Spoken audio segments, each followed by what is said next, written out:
Women empowerment में 19 years की उम्र में तुम शोज कर रही हो, अम्मी अब्बू ने कभी बोला नहीं जाओ? एक होता है ना, अम्मी अब्बू ने नहीं कहा, लेकिन बन रही हो तो अम्मी अब्बू नहीं बोलते तो खानदान वाले बोले, फुप्पियाँ आ जाती है, हाई देखा तुम्हारी बेटी का टिकटॉक, जीन्स पहनकर घूम रही थी, जीनस में आई थी। फुप्पो ना बोले तो क्या कहते हैं, ज्यादातर जो ननियाल वाले होते हैं वो ज्यादातर बोलते हैं। ओके, ददियाल वालों को चुप नहीं, ददियाल वाले बाबा की वजह से कुछ नहीं बोलते हैं। Okay, that's nice. मामा की बेटी है बाबा की? बाबा की। तुम?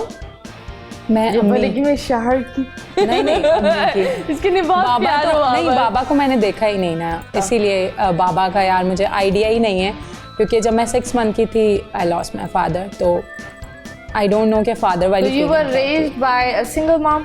यस। तो हमें एक एक्सपीरियंस बता। ऑफ कोर्स सिंगल मॉम होना बहुत ही मुश्किल बात होती है, और अभी फिर भी थोड़ा आसान हुआ है। पुराने ज़माने में सिंगल मॉम होना इट्स वेरी डिफिकल्ट। वो लिटरली लोगों को एक तलाक याफ्ता या एक विडो को एक गाली और बिल्कुल की तरह देखते थे। ये अभी सोसाइटी बदली है, लोग बदले हैं, डिवोर्स को एक्सेप्ट किया है कि अगर वो भी बहुत कम, 30%। हाँ, हटा दो। तो तुम बताओ कोई वाक्य अपनी मामा के बारे में दैट यू रिमेम्बर, कि आप बोलती हो कि यार इस वाक्य ने मुझे एक स्ट्रॉन्ग औरत बनाया है।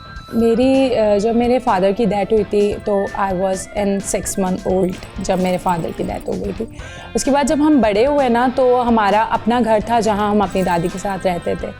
तो एक दिन मेरी दादी मेरी अम्मी को कहती हैं, जितना मुझे याद है, कि अब आप ना अपना कोई घर देख लें, क्योंकि हम बहनें ही थे, भाई एक ही था हमारा। हाँ। तो बस दादी ने जब मेरी अम्मी को ये कहा ना कि भाई आप ये घर छोड़ दें, आप अपना कोई घर देखें, तो वो घर भी मेरे फादर का ही था ना। हाँ। तो मतलब कि उस घर में मेरी अम्मी को रहने की इसलिए इजाज़त नहीं थी क्योंकि मेरे पापा नहीं थे, उनका इंतकाल हो गया था। तो उस घर से मेरी अम्मी को निकाल दिया गया था, और उसके बाद मेरी अम्मी ने अकेले हम लोगों को रखा भी है, पढ़ाया भी है, हम बहनों की शादियां भी की हैं। एक होता है कि क्या डबल जॉब्स की अम्मी ने मेरी डबल जॉब की, क्योंकि जाहिर सी बात है मेरी अम्मी ज़्यादा पढ़ी लिखी नहीं थी, मैट्रिक किया हुआ था उन्होंने। और आपको पता है पुराने ज़माने की औरतें तो इस वक्त तो हम लोग बाहर चले जाते हैं, कोई शूट कर लिया, हमें ये मिल गया, वो पहले ज़माने में ऐसा नहीं होता था। तो उन्होंने डबल जॉब्स की, कंपनी में काम किया, सिलाइयाँ की, लोगों के घर में खाने तक बनाए सिर्फ हमें पालने के लिए, और आज हम इस काबिल हैं। तो मैं कहती हूँ अगर मुझसे जितना भी अपनी अम्मी के लिए हो तो मैं करूँगी। ये एक बहुत ही अच्छी बात है, क्योंकि आई थिंक वुमेन एम्पावरमेंट ये होता है कि एक औरत जाकर काम करके चीज़ दिखाती है, शोर लगाकर रोडों पर नहीं नाचती। बिल्कुल। एक उल्टे सीधे चीज़ें खड़े कर आप खड़े, प्ले कार्ड्स खड़े कर आप नहीं खड़े हो जाते, और किसी और की दुख भरी कहानियों से आप एक होता है ना एक्साइटमेंट। कुछ लोग मैंने देखा है कि कुछ लोग ने एक नन्ही बच्ची की कहानी का वो एक बोर्ड खड़ा करके बड़े पुट्ठे अंदाज में ह्यूमर डाला हुआ था, जो एक्चुअली ह्यूमरस नहीं था। बिल्कुल। So it was not at all humorous. And अभी भी अगर आप देखो तो जो एक वाकया हुआ है, जो वो छोटी सी बेबी को जो किया है, और काफ़ी लड़कियाँ टिकटॉक पर उस रोती हुई उसकी वीडियो बना रही है। तो मुझे नहीं लगता ऐसा करने से तो मतलब नहीं, आप मुझे बताएं क्या ये सही है? नहीं, ये बिल्कुल माँ की आवाज़ को एक साउंड ट्रैक बनाकर, अल्लाह ना करे, आप उन जूतों पर क्यों खड़ी होना चाह रही हो? बिल्कुल। लाइक आपके साथ तो कुछ हुआ नहीं ना, जस्ट आप कुछ लाइक के लिए, कुछ व्यूज़ के लिए आप उसका कॉपी साउंड यूज़ कर रहे हो। तो मेरे ख्याल से हर चीज़ का मजाक नहीं बनता, हर चीज़ को खेल नहीं बनाया जाता। किसी के इमोशनल्स होते हैं, तो हर किसी के साथ खेलना मुझे ऐसा लगता है कि ठीक नहीं है। Absolutely right. खैर I know her for काफ़ी time and I think that this girl has struggled. और इन्होंने जो भी बनाया खुद बनाया है, and मुझे ये लगता है she is also the man of her own house.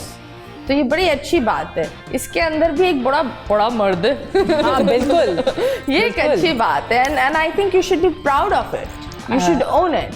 शौहर का प्यार एक अलग चीज़ होती है, लेकिन जो आपने खुद बनाया है ना, जो खुद आपने कॉन्कर किया है, लोगों के फेसेस देखकर, कुछ भी कर आपने जो कॉन्कर किया अपने बच्चों के लिए, you guys should actually own it. इनामात का खजाना लिए अब तक के तमाम रिकॉर्ड्स तोड़ने को बोल तैयार है। ट्रांसमिशंस तो सब करते हैं, पर इस बार जो हम करने वाले हैं वो दुनिया देखेगी। आपकी हथेली पे दौलत की लकीर हम खींचेंगे और बनाएंगे आपके ख्वाबों को हकीकत। इस रमजान खुलेगा आपकी किस्मत का दरवाजा। लाखों नहीं, करोड़ों के कैश इनाम। गेम शो और रमजान ट्रांसमिशन का हर सेगमेंट बनाएगा आपको मालामाल। डिबेट, क्विज, नात कंपटीशन, गेम शोज, और पहली बार घर बैठे देखने वालों को मिलेगा करोड़पति बनने का मौका। घर बैठे आजमाएं अपना नसीब। इस रमजान चमकेगा पाकिस्तान। बोल एंटरटेनमेंट के शोज देखने के लिए हमारे चैनल को सब्सक्राइब करें और बेल आइकन पर क्लिक करना ना भूलें।